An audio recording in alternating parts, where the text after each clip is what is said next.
Hello children, here I am with new chapter of Indian Economic Development of class 12th. So earlier we completed the first chapter, that is Indian Economy on the Eve of Independence. जितने भी chapters के अंदर जो भी NCERT base के अंदर जितने भी highlights हैं वो मैंने सभी इस टॉपिक के अंदर कवर किए हैं, ठीक है. And the data provided in these videos are only from the NCERT suggested by the CBSE board. Fine. So let's start, children. Indian economy in between 1950 to 1990. Okay. अब यहाँ क्या है कि ये देखना है कि हमने जब on the eve of independence condition देख ली, इंडियन इकनॉमी की कंडीशन कैसी थी. उसके बाद में हम देखेंगे कि भाई इंडियन इकनॉमी की जो कंडीशंस थी उसके अकॉर्डिंग कि कौन कौन सी स्टेप्स थे जो अब हमको लेने हैं और किस तरीके से हमको हमारे आगे की प्लानिंग करनी है. उसके अंदर सबसे इम्पॉर्टेंट अब यहाँ पर इस चैप्टर के अंदर आपको 40 इयर्स का पूरा चिट्ठा दिया हुआ है कि भाई 40 साल क्या तो प्लानिंग की हमने, उस प्लानिंग के क्या क्या इम्पैक्ट आए, कौन कौन से सेक्टर्स में हमने रिफॉर्म्स किए वगैरह वगैरह. तो आप ये पूरा इस चैप्टर के अंदर इस वीडियो के अंदर समझोगे. इसके चैप्टर्स के कुछ डिविजन्स किए हैं तो एक ही वीडियो के अंदर पूरा नहीं मिलेगा, आपको थोड़े थोड़ा करके मिलेगा, वरना अदरवाइज एक्सप्लेनेशन थोड़ा लंबा चला जाता है इसलिए. So let's be start now. Now the first is introduction. First and the main important issue is that कि विच सिस्टम वी अडॉप्ट. तो इंडिया ने मिक्स्ड इकोनॉमिक सिस्टम को अडॉप्ट किया. There are basically 3 type of system: capital system, capitalism, socialism, and the third one is mix system. अब capitalism क्या है बच्चों? Capitalism एक ऐसी इकोनॉमी होती है जो टोटली प्रॉफिट मैक्सिमाइजेशन के अकॉर्डिंग चलती है, जहाँ पर मार्केट फोर्सेस काम करते हैं. जैसा आपने माइक्रो इकोनॉमिक्स में पढ़ा था, मार्केट फोर्सेस क्या होते हैं? मार्केट फोर्सेस होते हैं डिमांड एंड सप्लाई, ठीक है. तो कैपिटलिस्ट इकोनॉमी टोटली डिमांड और सप्लाई के अकॉर्डिंग चलती है. वो ये नहीं सोचती कि सोसाइटी को क्या चाहिए, वो ये सोचती है कि किस में ज़्यादा बेनिफिट है और उसी चीज़ का प्रोडक्शन होता है. सोशलिज्म जैसा कि सोवियत यूनियन में रहा, सोशलिज्म जैसे कि इंडिया चाइना ने अडॉप्ट किया था, वैसे उस सोशलिज्म में ये होता है कि सोसाइटी पर फोकस ज़्यादा किया जाता है. प्रॉफिट मैक्सिमाइजेशन की जगह हम लोग सोशल वेलफेयर के लिए ज़्यादा अडॉप्ट करते हैं. लेकिन इंडिया के लिए इनके दोनों के ही एक्सट्रीम वर्जन अडॉप्ट करना मुश्किल था. ना पूरी तरीके से हम कैपिटलिज्म को अडॉप्ट कर सकते थे और ना ही पूरी तरीके से सोशलिज्म को. इसलिए हमने बीच का रास्ता अपनाया और हमने मिक्स्ड इकोनॉमिक सिस्टम को अडॉप्ट किया. मिक्स्ड इकोनॉमिक सिस्टम क्या है बच्चों? मिक्स्ड इकोनॉमिक सिस्टम ये है जिसके अंदर कैपिटलिज्म के जो एडवांटेजेस हैं वो लिए हैं हमने और सोशलिज्म के एडवांटेजेस हैं वो लिए हैं. तो ये मिक्स्ड इकोनॉमिक सिस्टम हमने अडॉप्ट किया, ठीक है. अब अगर सिंपल सी बात कहूँ तो हमारी कंट्री के अंदर पब्लिक प्लस प्राइवेट चलता है, यानी जहाँ हमारे पास गवर्नमेंट सेक्टर्स है वहाँ हमारे पास प्राइवेट सेक्टर भी है. जहाँ हमारे पास गवर्नमेंट स्कूल्स है हमारे पास में प्राइवेट स्कूल्स भी हैं. हमारे पास में गवर्नमेंट हॉस्पिटल्स भी हैं तो प्राइवेट हॉस्पिटल्स भी हैं, ठीक है. तो इस तरीके से आप देखो हमारे पास गवर्नमेंट बैंक्स भी हैं तो हमारे पास में प्राइवेट बैंक्स भी हैं. तो पब्लिक एक स्ट्रॉन्ग पब्लिक सेक्टर है हमारे पास में, उसके साथ साथ में हमारे पास में एक प्रॉस्पेरस और प्रॉफिटेबल प्राइवेट सेक्टर भी है. तो in which system India adopt a mixed economic system. Fine. अब जो प्लानिंग सिस्टम है, प्लानिंग क्या है कि भी व्हाट इज़ प्लान. तो प्लानिंग क्यों करें हम प्लानिंग? तो किसी भी प्रोसेस को शुरू करने के लिए, किसी भी काम को शुरू करने के लिए हमें एक प्लानिंग होनी चाहिए. प्लान ये हमें बताते हैं कि what the resources are available in a country and how these resources are put in use in order to achieve a particular goal. कि कितने रिसोर्सेज कंट्री में अवेलेबल हैं और हम इन रिसोर्सेज से कौन कौन सी चीज़ें बना सकते हैं और इन सब चीज़ों को बना के हम अल्टीमेट हमारी इकोनॉमी का गोल जो है वो अचीव कर सकते हैं. फाइन. तो प्लानिंग जो है वो इसलिए इम्पॉर्टेंट है, ठीक है. तो planning what is refers to? Planning refers to execution of plan. Fine. Unplan refers to the how the resources of the nation should be put in the use. And sorry यहाँ पे mistake है, यहाँ लिखना है and the plan refers to. Plan क्या है कि किस तरीके से रिसोर्सेज, जो नेशन के रिसोर्सेज हैं उनको हम क्या कर सके, यूज़ के अंदर ला सके। तो इसके लिए हमने एक कमीशन सेटअप किया। कमीशन यानी planning commission. Planning commission set up किया 1950 के अंदर। Fine. And the president of that और a chairman of that commission is the prime minister of a country. Country के जो प्राइम मिनिस्टर होता है वो प्लानिंग कमीशन का चेयरपर्सन होता है। जैसे कि अब आपको पता ही है कि जैसे हमने चेंज कर दिया है, प्लानिंग करने के लिए नीति आयोग आ गया है, national institute of transforming India, जो कि 1 जनवरी 2015 के अंदर बीजेपी की सरकार ने इस चीज़ को अडॉप्ट किया। ठीक है, उससे पहले प्लानिंग चलती थी। प्लानिंग जो पीरियड है, यानी एक प्लान जो होगा वो 5 ईयर का होगा। तो 5 ईयर्स की हमने प्लानिंग्स को अडॉप्ट किया। और क्योंकि हम 1950 और 9 की बात कर रहे हैं तो हम उसी के ऊपर ज़्यादा फोकस करेंगे। नीति आयोग सिर्फ मैंने इन्फॉर्मेशन के लिए यहाँ पर आपके लिए डाला है। तो इम्पॉर्टेंट चीज़ इसमें क्या है कि जो 1 मार्क्स की क्वेश्चन बनने की पॉसिबिलिटी क्या क्या बन सकती है यहाँ पर, कि प्लानिंग कमीशन कब सेटअप हुआ, तो 1950 के अंदर। दूसरी चीज़ कि which economic system is adopted by our country, it is mixed economic system. तीसरी चीज़, चेयरपर्सन कौन होता है प्लानिंग कमीशन का, तो prime minister of a country is a chairperson of a planning commission. NITI Aayog अगर आ जाता है क्वेश्चन, तो नीति आयोग के लिए जस्ट एक इन्फॉर्मेशन के हिसाब से आपको पता होना चाहिए कि planning commission is replaced by NITI Aayog. ठीक है, टिल नाउ अगर हम बात करें कि जो 1951 से जो प्लानिंग शुरू हुई थी, उसके बाद में 2017 के अंदर जो लास्ट प्लान ओवर, यानी उससे पहले ही टर्मिनेट हो गया था, तो वो कौन सा प्लान था, वो 12th 5 ईयर प्लान था। ठीक है, I hope you understand everything.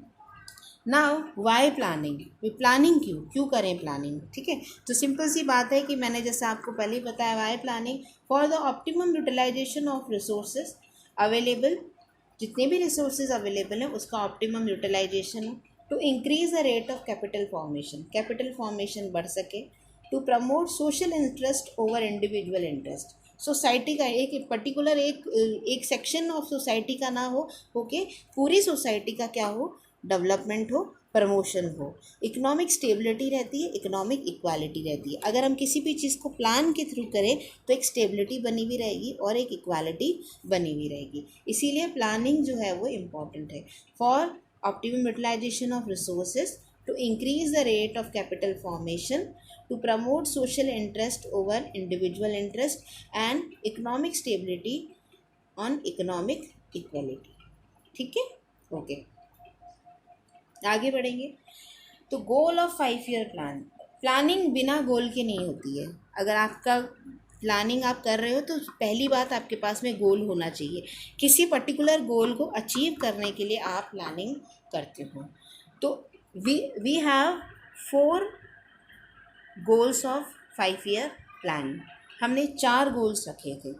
ठीक है भाई, क्या गोल्स हैं वो अब वो हम पढ़ेंगे। फर्स्ट जो हाईलाइटेड आपको दिख ही रहे हैं, growth, modernisation, self reliance and equity. First growth होनी चाहिए, इकोनॉमी की, कंट्री की ग्रोथ होनी चाहिए। कंट्री की ग्रोथ कैसे होगी, कैसे पता चलेगा भाई, कंट्री की ग्रोथ का इंडिकेटर होता है जीडीपी। और जीडीपी क्या होता है, आपने नेशनल इनकम के अंदर ही पढ़ा है। ठीक है, it is a sum total of all goods and services produce with in the country. ठीक है, अब ये जो प्रोडक्शन जब इंक्रीज़ होगा तो अपने आप जीडीपी क्या हो जाएगी, इंक्रीज़ हो जाएगी। ठीक है, तो ग्रोथ होनी चाहिए। और ग्रोथ का इंडिकेटर कौन है, जीडीपी। इसके अंदर एक एनसीईआरटी में बहुत अच्छा सा एग्जांपल दिया हुआ है कि growth is just like GDP is just like a cake. अगर आप उसको केक मानते हैं, अगर आपकी क्लास में किसी का बर्थडे और केक का यूज़ करते हैं आप, तो जितना बड़ा केक होगा तो बाकी के सभी के बच्चों के हिस्से में ज़्यादा आएगा, और कम होगा तो कम आएगा हिस्से के अंदर। ठीक है, फाइन। तो ग्रोथ विद सोशल जस्टिस का यहाँ पे मैंने ये वर्ड इसलिए डाला है कि ग्रोथ हो लेकिन उसका डिस्ट्रीब्यूशन बराबर हो। ऐसा नहीं हो कि बड़ा केक तो बड़ा ले आए लेकिन कुछ लोगों ने ज़्यादा खा लिया और बाकी को थोड़ा थोड़ा दे दिया, तो ये नहीं होना चाहिए। सबके अंदर क्या होना चाहिए, बराबर बंटना चाहिए। उसके बाद हम पढ़ेंगे मॉडर्नाइजेशन। मॉडर्नाइजेशन आप समझते ही हैं, नई चीज़, नई आधुनिकता लेके आना, नई टेक्नोलॉजी लाना, सेट आपका माइंड सेट चेंज होना चाहिए, बिल्कुल नई टेक्नोलॉजी का अडॉप्टेशन होना चाहिए, नई नई चीज़ें आनी चाहिए। तो उसमें क्या है कि modernisation refers to adoption of new technology plus सबसे इम्पॉर्टेंट चीज़ चेंज इन सोशल आउटलुक। ये दोनों इम्पॉर्टेंट चीज़ें हैं। तो वो जब मॉडर्नाइजेशन बोलेंगे तो दो तरीके से होना चाहिए, हम टेक्निकल तौर पर भी मॉडर्न हो, साथ साथ में हमारी जो सोच है वो भी मॉडर्न हो। जिस तरीके से जेंडर डिस्क्रिमिनेशन होता है कंट्री के अंदर, वो नहीं होना चाहिए। तो इससे क्या होगा, जो धीरे धीरे जेंडर डिस्क्रिमिनेशन कम हो रहा है, यानी हम सोच से भी मॉडर्न होते जा रहे हैं।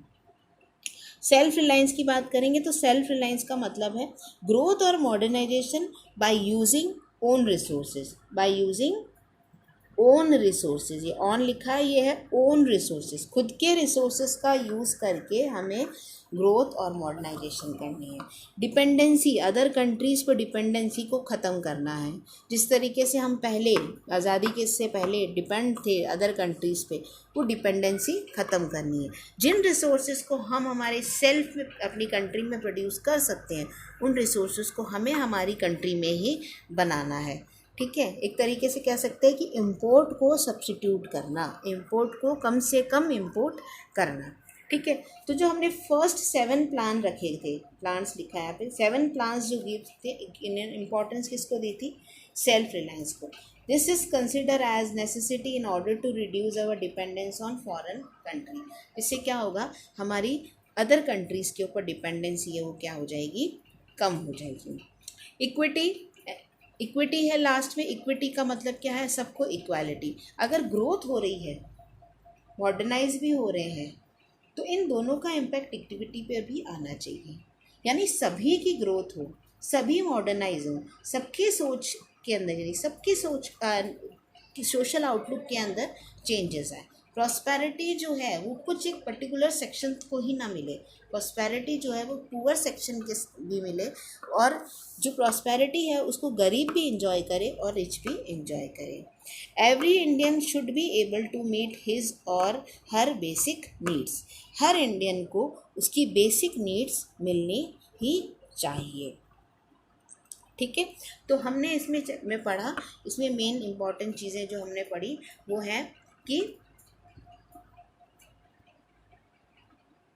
चैप्टर के अंदर एक स्टार्टिंग में फिर से जाते हैं, इंट्रोडक्शन हमने पढ़ा, सिस्टम कौन सा अडॉप्ट किया, मिक्स्ड इकोनॉमिक सिस्टम। ठीक है, प्लानिंग की, क्या बनाया, प्लानिंग कमीशन। कब बनाया, 1950। कौन होता है इसका चेयरमैन, प्राइम मिनिस्टर होता है। अब किसने रिप्लेस कर दिया, नीति आयोग। नीति आयोग का full form national institute of transforming India. कब बना, 1 जनवरी 2015 के अंदर। अगर हमने इसको कहा कि कितने प्लान किए, तो हमने 12 प्लान्स किए। 12 प्लान्स जो हमारा कह सकते हैं कि लास्ट प्लान था। फाइन, अगर ड्यूरेशन अगर आ जाए तो 2012 से लेके 2017 तक था ये। बाकी पहले टर्मिनेट हो गया, जो बात अलग है, बाकी इसका जो ड्यूरेशन था वो यही था। ठीक है, फिर आगे बढ़ेंगे। प्लानिंग क्यों होनी चाहिए भाई, प्लानिंग इसलिए होनी चाहिए कि रिसोर्सेज जो है उसका यूटिलाइजेशन प्रॉपर हो, rate of capital formation increase हो जाए, social interest over individual interest, society का इंटरेस्ट ज़्यादा इंपॉर्टेंट है किसी इंडिविजुअल के इंटरेस्ट से, इकोनॉमिक स्टेबिलिटी आए और इकोनॉमिक इक्वालिटी आ जाए। फिर अगर आगे बढ़ेंगे हम, तो फिर हमने पढ़ा कि गोल्स भी, प्लानिंग बिना गोल के कोई प्लानिंग, उद्देश्य होना चाहिए, उसके पीछे प्लानिंग करेंगे। तो प्लानिंग के गोल्स कितने हैं, प्लानिंग के गोल्स हैं प्लानिंग के गोल क्या है, growth, modernisation, self reliance and equity. ठीक है, तो एक तरीके से आप इसको एक शॉर्ट फॉर्म बना सकते हैं, GEMS। ठीक है, जेम्स, GEMS, जेम्स बना रहे। जेम्स से आप समझ सकते हो, उसको आप जेम्स ले लो, खाने वाली जेम्स ले लो, चाहे रत्न ले लो, कुछ भी ले लो, आप अपने अंडरस्टैंडिंग से इसको याद कर सकते हैं। ग्रोथ का पता ही, ग्रोथ का इंडिकेटर GDP होता है, जितनी ज़्यादा ग्रोथ होगी उतनी कंट्री के अंदर प्रॉस्पेरिटी होगी। मॉडर्नाइजेशन का मतलब क्या है, इसके अंदर ये 2 पॉइंट ज़रूर क्लियर होने चाहिए। मॉडर्नाइजेशन का मतलब adaptation of new technology plus change in social outlook ये होना चाहिए। सेल्फ रिलायंस कहा गया तो सेल्फ रिलायंस से मतलब ये है यूजिंग ओन रिसोर्सेज, खुद के dependency in order to reduce dependency on foreign country, dependency कम करनी। इक्विटी का मतलब क्या है? The benefit of economic prosperity reach to the poor section as well as instead of being enjoy only by the rich. यानी prosperity अगर country में हो रही है तो वो सभी एंजॉय करें। ऐसा नहीं है कि एक पर्टिकुलर सेक्शन ऑफ सोसाइटी है वो ही प्रॉस्पेरिटी को एंजॉय कर रहा है। आई होप आपको ये कॉन्सेप्ट इतना अच्छे से समझ में आ गया होगा। बाकी का जो पार्ट है हम नेक्स्ट वीडियो के अंदर लेंगे। आप इसमें जितनी भी चीज़ें मैंने हाईलाइट करके आपको बताई है उनको बिल्कुल आप अपने टिप्स के ऊपर लर्न कर लीजिए, क्योंकि MCQs क्वेश्चंस इतने ज़्यादा आने लग गए हैं, 20 क्वेश्चंस आते हैं और आपको एक एक लाइन NCERT की पूरी तरीके से पढ़नी। इसमें जितना भी कंटेंट लिया गया NCERT से ही लिया गया है और इन्हीं पर्टिकुलर इम्पॉर्टेंट पॉइंट्स हैं, इनके ऊपर आपको फोकस करना है। आई होप आपको समझ में आ गया होगा। Have a nice day and please don't forget to like, share and subscribe. Thank you so much. Have a nice day.